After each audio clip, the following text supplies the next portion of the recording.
परमात्मा और किसान। एक बार एक किसान परमात्मा से नाराज हो गया।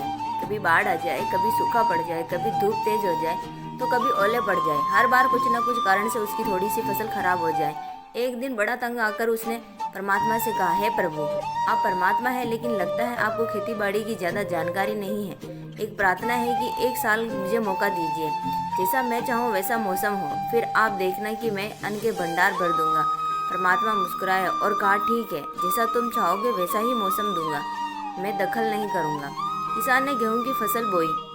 जब धूप चाहिए तब धूप मिली, जब पानी चाहिए तब पानी दिया। तेज धूप, ओले और आंधी उसने आने ही नहीं दिया।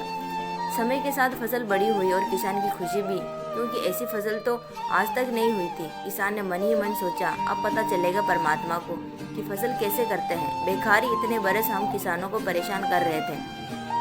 फसल काटने का समय भी आया। किसान बड़े गर्व से फसल काटने गया, लेकिन जैसे ही फसल काटने लगा, एकदम से छाती पर हाथ रखकर बैठ गया। गेहूं की एक भी बाली के अंदर गेहूं नहीं था, सारी बालियां अंदर से खाली थी। बड़ा दुखी होकर उसने परमात्मा से कहा है, हे प्रभु, ये क्या हुआ? तब परमात्मा बोले, ये तो होना ही था। तुमने पौधे को संघर्ष का जरा सा भी मौका नहीं दिया, ना तेज धूप से उसको तपने दिया, ना आंधी ओलों से जूझने दिया, उसको किसी प्रकार की चुनौतियों का एहसास जरा सा भी नहीं होने दिया।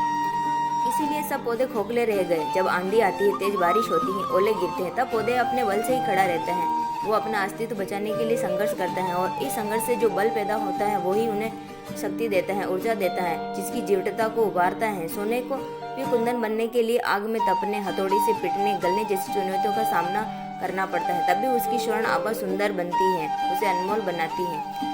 तो कहने का भाव यह है कि जिंदगी में भी अगर संघर्ष और चुनौतियां ना हो तो आदमी खोखला ही रह जाता है, उसके अंदर कोई गुण नहीं आता है। ये चुनौतियां ही है जो आदमी की रूपी तलवार को धार देती है, उसे शक्तिशाली और प्रखर बनाती हैं। अगर सब प्रभावशाली बनना है तो चुनौतियों को स्वीकार करनी ही पड़ेगी, अन्यथा हम खोखले ही रह जाएंगे।